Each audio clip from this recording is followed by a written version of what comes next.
जगन्नाथ रथ यात्रा की शुरुआत शुक्रवार से हो गई है। 27 जून को आषाढ़ की द्वितीया की शुभ तिथि में श्री मंदिर में विराजित भगवान की प्रतिमाओं को उनने बड़े भाई और बहन के साथ सिंहद्वार पर लाया गया और फिर यहाँ से उनके रथों पर आसीन किया गया। श्री मंदिर से प्रतिमाओं को निकालकर रथ तक ले जाने की प्रक्रिया को पहांडी कहते हैं। इस प्रथा में भगवान को प्यार और भक्ति से कंधों पर झुलाते हुए बाहर लाया जाता है। रथ यात्रा की प्रक्रिया में भगवान की प्रतिमाओं को रथ पर आसीन करके उनके रथों को हाथ से खींचकर श्री गुंडिचा मंदिर ले जाया जाता है।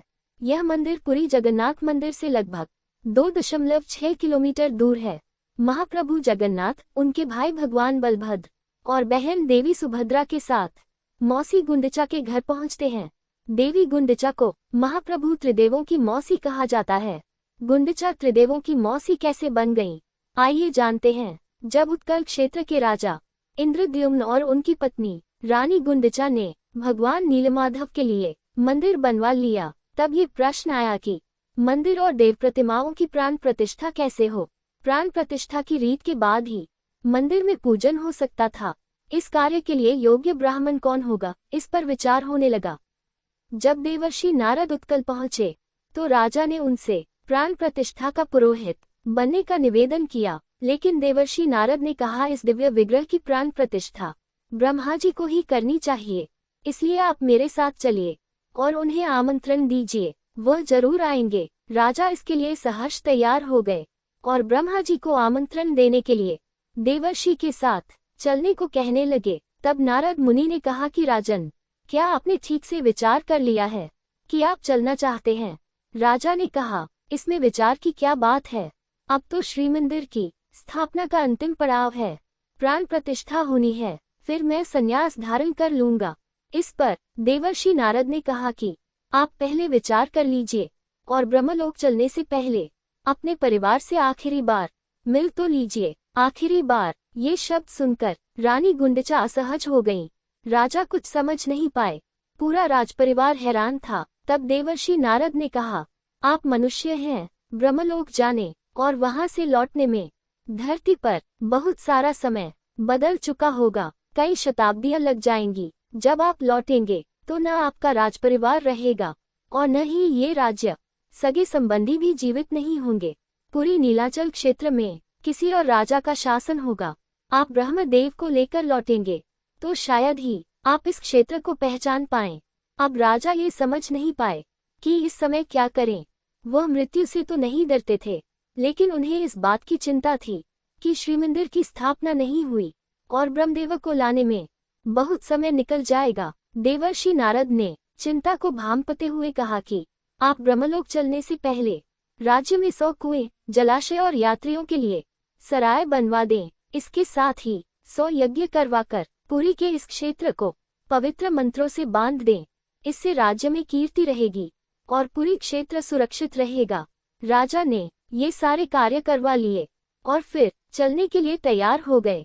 तब रानी गुंडिचा ने कहा कि जब तक आप लौटकर नहीं आते, मैं प्राणायाम के द्वारा समाधि में रहूंगी और तप करूंगी। विद्यापति और ललिता ने कहा कि हम रानी की सेवा करते रहेंगे।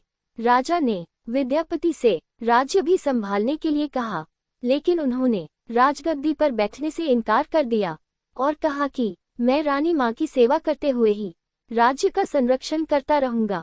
ये सारे प्रबंध करने के बाद राजा देवर्षि नारद के साथ ब्रह्मलोक पहुंचे और ब्रह्मा जी से श्री मंदिर की प्राण प्रतिष्ठा के लिए आग्रह किया। ब्रह्मदेव ने राजा की बात मान ली और राजा के साथ उत्कल के श्री क्षेत्र पहुंचे। जब राजा वापस धरती पर लौटे तो तब तक कई सदियां बीत चुकी थीं। अब पुरी में किसी और का शासन था। राजा के सभी परिजनों की मृत्यु हो चुकी थी। उनके सभी संबंधियों की पीढ़ियों में कोई नहीं बचा था। इतने अंतराल में श्री मंदिर भी समय की परतों के साथ रेत के नीचे दब गया था और सदियों तक रेत में ही रहा। राजा के ब्रह्मलोक जाने और वापस लौटने तक सब कुछ बदल चुका था। राजा इंद्रद्युम्न का राज्य पुरुषोत्तम क्षेत्र में भी सब कुछ बदल गया। पुरी में एक अन्य राजा गालू माधव का राज्य था। राजा इंद्रद्युम्न के लौटते ही दैवयोग से तूफान के कारण सागर किनारे बना श्री मंदिर ऊपर आ गया। राजा गालू माधव ने खुदाई कराई और उसकी स्थापना कराने की तैयारी करने लगे। नए राजा गालू माधव और प्राचीन राजा इंद्रद्युम्न के बीच विवाद की स्थिति बन गई। तब हनुमान जी संत के वेश में आए और उन्होंने सारे घटनाक्रमों से नए राजा गालू माधव को अवगत कराया। राजा गालू माधव भी कृष्ण भक्त थे। संत वेश में हनुमान जी ने उनसे कहा कि अगर ये राजा सत्य बोल रहे हैं तो इन्हें मंदिर के गर्भगृह का द्वार खोजने के लिए कहो। गालू माधव के कहने पर राजा इंद्रद्युम्न, जिन्होंने इस मंदिर को बनवाया था, उन्होंने सहजता से रेत में दबे मंदिर के गर्भगृह का मार्ग खोज लिया, जो कि गालू माधव के सैनिक और कारीगर अभी तक नहीं कर पाए थे। मंदिर का गर्भगृह सामने आते ही चारों ओर नील माधव का नीला प्रकाश फैल गया और मंदिर अपनी पूर्णता के साथ सामने आ गया। इधर रानी गुंडचा को भी अपने पति के लौट आने का एहसास हुआ तो वह समाधि से उठी। जब उन्होंने आंखें खोली तो सामने एक युवा दंपति हाथ जोड़े खड़ा था। रानी ने उनका परिचय पूछते हुए कहा कि क्या तुम विद्यापति और ललिता के बेटे बहू हो? तब सामने खड़े दंपति ने कहा कि नहीं, वे तो हमारे बहुत पुराने पूर्वज थे। हम कई पीढ़ियों से आपको माय मानकर पूछते आ रहे हैं। ये हमारे कुल की बहुत पुरानी परंपरा है। आप हमारे लिए देवी हैं और हम ये मानते हैं कि आपकी ही वजह से पूरी क्षेत्र में कभी कोई आपदा नहीं आई। तब रानी गुंडचा ने कहा, नहीं बच्चों, में कोई देवी नहीं हूँ, लेकिन तुम्हारी पूर्वज जरूर हूँ। तुम मुझे सागर तट पर श्रीमंदिर ले चलो। तब उस नौजवान ने रानी गुंडचा को रेत से दबे मंदिर के मिलने की जानकारी दी और उन्हें वहां ले गए। एक बार फिर राजा इंद्रद्युम्न और रानी का मिलन हुआ। रानी की बातें सुनकर राजा गालू माधव को भी सभी बातों पर भरोसा हो गया। इसके अलावा उन्हें राजा के बनवाए 100 कुएं, जलाशय और सराय के भी अवशेष मिले, जिससे उन्हें राजा की कीर्ति का पता चला। गालू माधव ने खुद को राजा की शरण में सौंप दिया और उनसे कृष्ण भक्ति पाने की प्रार्थना की। सब कुछ होने के बाद मंदिर की प्राण प्रतिष्ठा हुई। ब्रह्मदेव ने एक यज्ञ कराकर रानी गुंडचा और राजा इंद्रद्युम्न के हाथों जगन्नाथ भगवान की प्राण प्रतिष्ठा कराई। प्रतिष्ठा होते ही भगवान जगन्नाथ बहन सुभद्रा और भाई बलभद्र के साथ प्रकट हो गए। उन्होंने राजा को आशीष देकर उससे मनचाहे वर मांगने को कहा। राजा ने मांगा कि जिन सैनिकों श्रमिकों ने मंदिर निर्माण और इसे फिर से रेत से निकाल लेने में श्रम किया, उन सभी पर अपनी कृपा बनाए रखना। जगन्नाथ भगवान ने कहा, और मांगो। तब राजा ने कहा, जब भी जगन्नाथ जी की कथा कहीं सुनी जाए तो आपके परम भक्त विश्ववसु, मेरे भाई विद्यापति और उसकी पत्नी ललिता का नाम जरूर लिया जाए। भगवान ने कहा, और मांगो। तब राजा ने कहा, इस कार्य के लिए मेरा साथ देते हुए रानी गुंडचा ने अपने मातृत्व सुख को भी त्याग दिया, उसे भी अपने चरणों में विशेष स्थान दीजिएगा। तब भगवान ने कहा, और मांगो। राजा ने कहा, आपके इस मंदिर में दर्शन करने वाले सभी श्रद्धालुओं को धर्म पथ पर चलने का आशीर्वाद दीजिए। भगवान ने कहा, और मांगो राजन। तब राजा ने कहा कि और क्या मांगूं? बलभद्र बोले, तुमने जो कुछ मांगा है वह दूसरों के लिए मांगा है, क्या तुम्हें खुद के लिए कुछ नहीं चाहिए? तब राजा इंद्रद्युम्न ने कहा, आप तीनों के साक्षात दर्शन के बाद मेरी कोई लालसा नहीं बची। भगवान मुस्कुराए और बोले, राजन, तुम्हारी इच्छानुसार सभी सेवकों श्रमिकों पर मेरी कृपा रहेगी।